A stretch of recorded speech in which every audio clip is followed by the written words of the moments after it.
ස්වාමීන් වහන්සේ ඔබ සමග වනසේක්වා. ඔබ සමග වනසේක්වා. සුවිශේෂක ජොහන්තුමා විසින් ලියන ලද දේ වාක්‍ය නම් මෙසේය. ස්වාමිනිය වහන්සේට මහිමය වේවා. පියාණන් වහන්සේ මට දෙන සියල්ලෝම මා වෙතට පැමිණෙති. මා වෙතට පැමිණෙන්නා මම කිසිසේත් ඉවත නොදමමි. මා ස්වර්ගෙන් පහළ වූයේ මාගේම කැමැත්ත කරන පිණිස නොව මා එවා වදාළ තැනැන් වහන්සේගේ කැමැත්ත කරන පිණිසය. උන්වහන්සේගේ කැමැත්ත නම් උන්වහන්සේ මට දුන් සියල්ලන්ගෙන් එකෙකුවත් නැතිවන්නට නෑර. සියල්ලන්ම අන්තිම දවසේදී මා විසින් උත්ථාන කරනු ලැබීමය. පුත්‍රයන් වහන්සේ දැක උන්වහන්සේ අදහගන්නා සෑම කෙනෙක්ම සදාකාල ජීවනය ලැබීම මාගේ පියාණන් වහන්සේගේ කැමැත්තය. මමද අන්තිම දවසේදී ඔවුන් උත්ථාන කරන්නෙමි වදාළසේක.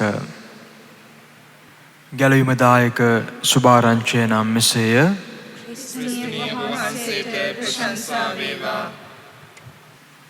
ප්‍රේමවන්ත සහෝදර සහෝදරියනි, දෙවියන් වහන්සේගෙන් අපි ලබපු උත්තරීතර තිලිනය වන්නේ ජීවිතයයි.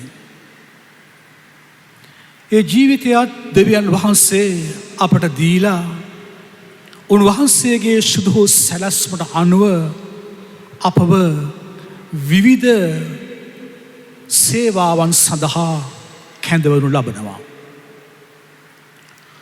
ඒ සුවිශේෂී කැඳවීම ලබපු විශ්‍රාමික අගරදුගුරු අතිඋතුම් නිකලස් මාකස් ප්‍රනාන්දු හිමිපාණන් මේ ලෝකයේ තුල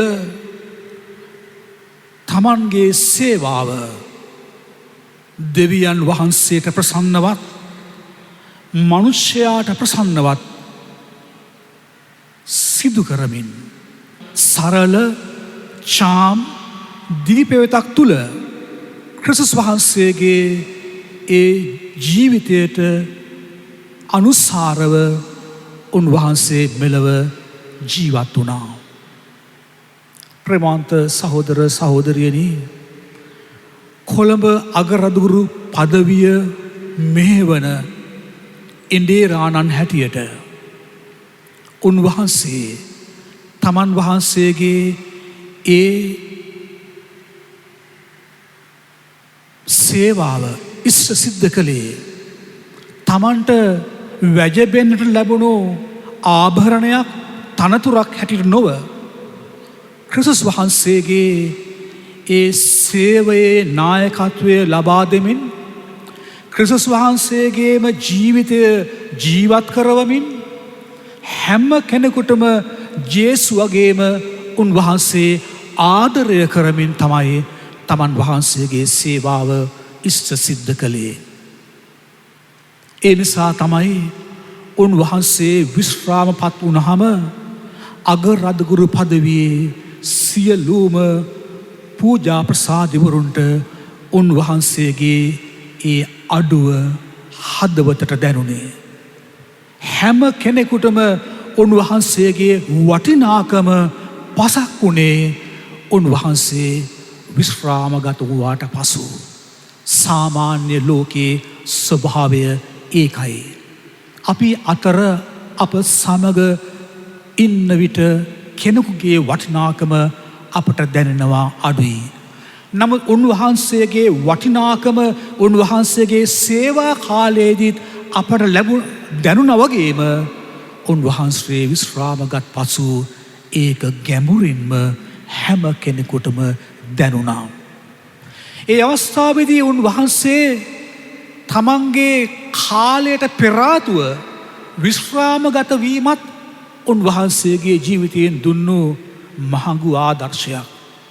තව අවුරුදු 5ක් 7ක් පමණ උන්වහන්සේට මේ පදවි ඉන්දේරාණන් හැටියට සේවය කරන්නට හැකියාව තිබියදී උන්වහන්සේ ඉල්ලීමක් කරලා තමයි මේ තනතුරෙන් විශ්‍රාමගත වුණේ. සාමාන්‍ය ලෝකයේ ස්වභාවය මිනිස්සුන් කැමති තනතුරු ලබන්නට, ඒ තනතුර තුළ ලැබෙන බලය භුක්ති විඳින්නට, ඒ තුළ තනතුරේ වැජබෙන්නට අද ලෝකයේ නායකයින් අපි දකිනවා මේ බලය ලබන්න, තනතුරු ලබන්න මොනතරම් පොරබදිනවද කියලා. නමුත් මෙන්න විශ්‍රාමික අගරාදුගුරු අති උතුම් නිකලස් මාකස් ප්‍රනාන්දු හිමිපාණන් හැම කෙනෙකුටම අනගි ආදර්ශයක් දුන්නා. තමන්ගේ සේවය කරලා තව කෙනෙකුට එතනට එන්නට මාර්ගයේ හෙළි පෙහෙළි කරලා උන්වහන්සේ විශ්‍රාම ගත්තා. එහෙම කරන්නට සාමාන්‍ය මනුෂ්‍යයන් හිතන විදියට හිතනවා නම් කරන්න පුළුවන් දෙයක් නෙමෙයි. නමුත් දෙවියන් වහන්සේ තුල තමන්ගේ ජීවිතය ගොඩනගාගත්තු අගරාදුගුරු හිමිපාණන්ට එය මහා ලොකු ගැටලුවක් වුණේ නෑ. මට මතකයි උන්වහන්සේ පදවියේ එඬේරාන හැටියට විශ්‍රාමපත් වුණාට පස්සේ දවසක් මම අගරාදුගුරු මැදුරට යනකොට උන්වහන්සේ ඉන්නවා භාණ්ඩාගාරික පියතුමාගේ කාර්යාලයේ ඒ මේසේ ඉස්සරහා ස්වාමි කෙනෙක් ඉඳගෙන ඉන්නවා වගේ වාඩි වෙලා ඉන්නවා. මට දැක්කාම හිතාගන්න බැරුව ගියා. අවුරුදු 25ක් පදවි එඬේරාණන් හැටියට මේ අගරාදුගුරු පදවියට අනර්ග මහඟු සේවාවක් සිද්ධ කරපු උන්වහන්සේ මොන නිහතමානීකමක්ද මේ, මොන බැහැපත්කමක්ද මේ. අනිවාර්යෙන්ම උන්වහන්සේට එතනට එන්නට අවශ්‍ය නැහැ. උන්වහන්සේගේ කටයුතු වලට ඒ සියලු දේ පදවියෙන් උන්වහන්සේ ළඟට ගිහිල්ලා ඒ අවශ්‍ය කටයුතු සිද්ධ කරනවා. නමුත් උන්වහන්සේගේ තියෙන මේ බැහැපත්කමට, නිහතමානීකමට තමයි උන්වහන්සේ එහෙම එන්නේ. කාටවත් කරදර කරන්න, කාටවත් ප්‍රශ්නයක් ඇති කරන්න, කාගෙන්වත් සේවාවක් ලබා ගන්න උන්වහන්සේට එහෙම අධිමානසිකත්වයක් තිබුණේ නැහැ. උන්වහන්සේ තුල තිබුණේ මහා නිහතමානී බැහැපත්කමක්. ඒක අපි උන්වහන්සේගේ මුළු ජීවිතයේ පුරාවටම අත්දැක්ක දෙයක්. අද උන්වහන්සේගේ කාලේ හිටපු පියවරුන්ගෙන් ඇහුවනම් ඒ පියවරුන් කියාවේ උන්වහන්සේ තුල තිබුණු ඒ පීතෘකත්වය, ඒ පීතෘක ආදරය, සෙනෙහස ඕනම ප්‍රශ්නයකදී උන්වහන්සේ ළඟට යන්නට පුළුවන්කම තිබුණා. උන්වහන්සේ අපි කියන හැම දෙයකම සවන් දෙනවා. කවුරු මොනවා කිව්වත් උන්වහන්සේ අපට සවන් දීලා උන්වහන්සේට අපි කියන දේ අවබෝධ වෙන නිසා උන්වහන්සේට හොඳ තීක්ෂණ බුද්ධියක් තියෙනවා. එහින්ද උන්වහන්සේට තව කෙනෙකුගේ මත යැපෙන්නට උවමනාවක් තිබුණේ නැහැ. උන්වහන්සේ සවන් දීලා එදිතරව තීරණ ගත්තා. හරි තීරණය ගත්තා. තව කෙනෙක් කියන නිසාවත් නොවේ. උන්වහන්සේ දෙවියන් වහන්සේ තුල තේරුම් පැහැදුම් කරගෙන අවබෝධ කරගෙන අන්නේ විදිහට පදවියේ පූජා ප්‍රසාදින් වහන්සේලාට උන්වහන්සේ දැක්වේ පුදුමාකාර ආදරයක්. අපව තේරුම් ගත්තා, අපව බලාගත්තා, අපට ආදරය කළා. හැමෝන්ටම ආදරය කරන්න පුළුවන් හදවතක් උන්වහන්සේට තිබුණා. ඒ නිසා තමයි අද අපි දෙවියන් වහන්සේට තුති පුදන්නේ. උන්වහන්සේ අග්‍රරාජගුරු ප්‍රසාදයන් වහන්සේ හැටියට තමන් වහන්සේගේ සේවය දෙවියන් වහන්සේට ඉතා ප්‍රසන්න ලෙස සිද්ධ කළා. ඒක අදත් හැම පියතුමෙකුගේ මුවින් ප්‍රකාශ වෙන්නේ ඉතාමත් ප්‍රශංසා මුඛයෙන්. එවැනි වාසනාවන්ත රත්තරන් අගරාදුගුරු හිමිපාණන් කෙනෙකුගේ ඒ මඟ පෙන්වීම, එඬේකත්වය ලැබමින් උන්වහන්සේගේ ආදරය සෙනෙහස තුළ ගොඩනැගෙමින් මේ පූජක සේවය කරන්න අපට ලැබීම මහා වාසනාවක්. මාදර සහෝදර සහෝදරියනි, උන්වහන්සේගේ ජීවිතයේ තිබුණු ඒ බැහැපත් නිහතමානීකම, ඒ සේවේ නායකත්වය ගැන කතා කරන්නට ගියොත් දවස් ගණන් සති ගණන් මාස ගණන් කතා කරන්න පුළුවන්. එතරම් ගැඹුරු අධ්‍යාත්මයක් තුළ තමයි උන්වහන්සේ සේවය කළේ. කටපුරා අගරද්ගුරු පියාණනී කියලා කතා කරන්න පුළුවන්, ආමන්ත්‍රණය කරන්න පුළුවන් ජීවිත පැවැත්මක් චර්යාවන් තමයි උන්වහන්සේ තුළ අපි දැක්කේ, උන්වහන්සේ තුළ තිබුණේ. එනිසා අපි ආදරය කළේ අපේම තාත්තට වගේ. යම්කිසි ප්‍රශ්නයකදී අපෙන් වරදක් වෙලා උන්වහන්සේට කතා කළොත් උන්වහන්සේ සමාව දෙනවා විතරක් නෙමෙයි, උන්වහන්සේ අමතක කරනවා ආයි කවදාවත් සිහි කැඳවන්නේ නැතුව. ඒක මහා පුදුම ගුණයක්. ජේසුස් අපිට කිව්වේ පෞකාරයාට සමාව දීලා පාපය අමතක කරන්නට. ඒ ගුණ මහිමය තමයි උන්වහන්සේගේ ජීවිතයේ උන්වහන්සේ අපට පෙන්වුවේ. සමාව දෙනවා අපිට අපේ වර්ධායි කවදාවත් මතක් නොකරන්නට.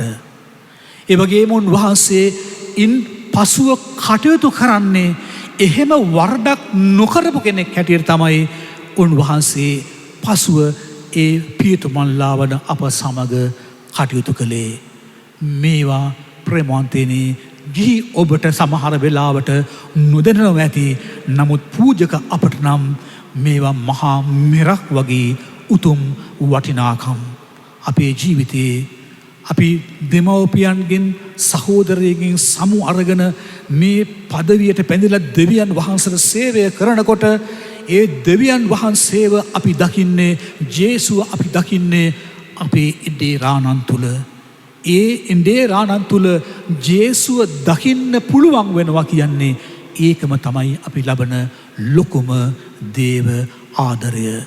ඒ නිසා ප්‍රේමවන්තයනි, අද වගේ දවසක අපි දෙවියන් වහන්සේට තුති ප්‍රශංසා කරන්නේ උන්වහන්සේ මේ ලෝකයේ ජීවත් වුණේ ජීවමාන සාන්තුවරයෙක් හැටියට.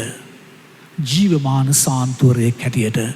ඒ නිසාම තමයි අද තෙමස සම්පූර්ණ වුණු මේ මොහොතේදී කියවීම් වලට අපි තෝරගත්තෙත් සියලු සාන්තුවරයන්ගේ මංගල්‍යයට නිසි කියවීම්. මක්නිසාද උන්වහන්සේ මේ වන විටත් සියලු සාන්තුරයන් සමග ඒ දෙවියන් වහන්සේගේ සදා ආනන්දය භුක්ති විඳිනවා. උන්වහන්සේ ඒ බව අපට පසක් කළේ උන්වහන්සේගේ ජීවිතයෙන්, උන්වහන්සේගේ ජීවිත කාලය තුලදී. ඒ නිසා තමයි ප්‍රේමවන්තනි, අද අපි මිය පරලෝකීය කෙනෙකු ගැන යාඥා කරනට වඩා මේ ස්වර්ගස්ථ වුණු අගරද්ගුරු හිමිපාණන් ගැන අපි දෙවියන් වහන්සේට යාඥා කරන්නේ. මේක සැබවින්ම දෙවියන් වහන්සේට පුදන තුති ප්‍රශංසාවේ යාගයක්, තුති පිදීමේ යාගයක්. දෙවියන් වහන්සේට උන්වහන්සේ පුද කළා වූ ප්‍රසන්න සේවයට අපි මිනිස්යන් හැටියට උන්වහන්සේ වෙනුවෙන් දෙවියන් වහන්සේට ප්‍රශංසා කිරීමක්. ආදර සහෝදර සහෝදරිනි, ඒ නිසා අපි අද දවසේදී උන්වහන්සේගෙන් අපි ලැබුවා වේ ආදරය, සෙනෙහස, උණුසුම, ඒ උන්වහන්සේ අප ලැබුවා වූ ගුරු හරුකම්, ඉන්දේරිකත්වය, මඟ පෙන්වීම, මාර්ගෝපදේශකත්වය, ඒ වගේම උන්වහන්සේ අපට දැක්වුවා වූ ඒ තේරුම් ගැනීම, අපව පිළිගැනීම, අපේ ජීවිතයේ අඩුපාඩුකම් අමතක කරලා උන්වහන්සේ ජේසු වගේ අපට සැලකීම, මේ වගේ දේවල් අපි සිහියට නගාගෙන දෙවියන් වහන්සේට උන්වහන්සේ වෙනුවෙන් මේ ශුද්ධ යාගයේදී යාඥා කරමු. මේ ලෝකයේ තුලම ජීවත් වෙනකොට අපි මිනිස්සු ගැන කතා කරනවා. සාන්තුවරයෙක් උන්වහන්සේ නම්, මෙතුමා නම් සාන්තුවරයෙක් කියලා. අපේ කල්කටාවේ තෙරේසා මෞතුමිය ජීවත් වෙනකොට මිනිස්සු එතුමිය ගැන කිව්වෙත් ඒ විදිහටමයි. ඒ වගේම දෙවන ජුවාන් පාවුලු පාප් වහන්සේ ගැනත් මිනිස්සුන් කතා කළේ ඒ විදිහටමයි. ඒ වගේම විශ්‍රාමික අගරදුගුරු අතිඋතුම් නිකලස් මාකස් ප්‍රනාන්දු හිමිපාණන් පිළිබඳව කතා කරන්නේත් ඒ විදිහටම ජීවමාන සාන්තුවරයෙක් හැටියටමයි. ඒ උන්වහන්සේගේ ජීවිතයෙන් අපි දැක්ක දේ, ඒ උන්වහන්සේ ජීවිතයෙන් ජීවත් කරවපු දේ. ඒ නිසා අපි උන්වහන්සේට කරන ගෞරවය උපහාරය තමයි ඒ උන්වහන්සේගේ ජීවිතයේ තිබුණා වූ නිර්මල නිහතමානී ගති පැවතුම්. ඒ බැහැපත්කම අපේ ජීවිතයට අපි උකහා ගන්නට ඕනේ. උන්වහන්සේ සැමට ආදරය කළාක් මෙන් අපිත් හැම දෙනාට ආදරය කරන්නට ඕනේ. උන්වහන්සේ අපව තේරුම් අරගෙන අපට නිසි මඟ පෙන්වාසේ අපිත් අනිත් අයව තේරුම් අරගෙන ඒ අයට දෙවියන් වහන්සේගේ මාර්ගය පෙන්වන්නට ඕනේ. උන්වහන්සේ තාමත්ම සරල චාම් දීපවේතක් තුළින් නිහතමානී බැහැපත් ජීවිතයක් තුළ ක්‍රිස්තුස් වහන්සේ අනුගාමී වූ වාසේ අපිත් එවැනිම ජීවිත චර්යාවන් තුළින් ක්‍රිස්තුස් වහන්සේ අනුගාමී වෙන්නට වෙරදරන්නට ඕනේ. එවැනි ඇතුළාන්තයක් තුළ අපි උන්වහන්සේට යාඥා කරමු. ඒ වගේම එවැනි වාසනාවන්ත අගරදුගුරුතුමෙකු මේ සභාවට දායාද කරන්නට උන්වහන්සේව මෙලොවට බිහි කරපු ඒ ආදරණීය මෑණියන් පියාණන් අපි මේ වෙලාවේ සිහි කරලා දෙවියන් වහන්සේට ඒ අම්මා තාත්තා වෙනුනුත් යාඥා කරමු. ඒ අගරදුගුරු හිමිපාණන් මෙලෙස මේ තැනට එන්නට තමන්ට ඒ පවුල තුළ පවුල් පරිසරය තුළ සෙනෙහස ආදරය දුන්නු ඒ පවුලේ සහෝදර සහෝදරියන් ඒ පවුලට සම්බන්ධ වුණු අය දරු මුණුබුරන් වෙනුනුත් අපි දෙවියන් වහන්සේට මේ වෙලාවේ යාඥා කරමු. මොකද උන්වහන්සේ ඊ타ත්ම ගැඹුරු ලෙස දෙමාපියන්ට සහෝදරීන්ට ආදරය කරපු කෙනෙක්. උන්වහන්සේ ආදරය කළාට පවුලේ අයට මේකත් කියන්නට ඕනේ. පවුලේ අයගේ දේවල් වලදී කවදාවත් මැදිහත් වෙන්නේ නැහැ. ආදරය පෙන්වනවා විතරයි. මට මතකයි මොරින් සහෝදරියගේ පුතාව මාස්ලා දාන්න අගරදුරුතුමන් කතා කළේ නැහැ. මොනම හේතුවකින්වත් මම ඒවට සම්බන්ධ වෙන්නේ නැහැ කියලා. මට මතකයි මමත් මැදිහත් වුණා. එහෙම ගති පැවතුම් තමයි උන්වහන්සේ තුළ තිබුණේ. ආදරය කළා ගැඹුරින්ම ආදරය කළා පවුලයට සභාවට වගේම. නමුත් තමන්ගේ සේවා කාලයේදී ඒ පොදු බව රැකගෙන තමයි උන්වහන්සේ සියලු දේ කළේ. ඉතින් අපි ඒ දේවල් මතක් කරලා ඒ පවුලේ අය වෙනුනුත් යාඥා කරමු. ඒ අම්මා තාත්තා වෙනුනුත් යාඥා කරමු. විශ්‍රාමික අගරදුගුරු අතිඋතුම් නිකලස් මාකස් ප්‍රනාන්දු හිමිපාණන් වෙනුනුත් යාඥා කරමු. උන්වහන්සේ වෙනුවෙන් දෙවියන් වහන්සේට තුති පුදමින් ප්‍රශංසා කරමු. ආමෙන්.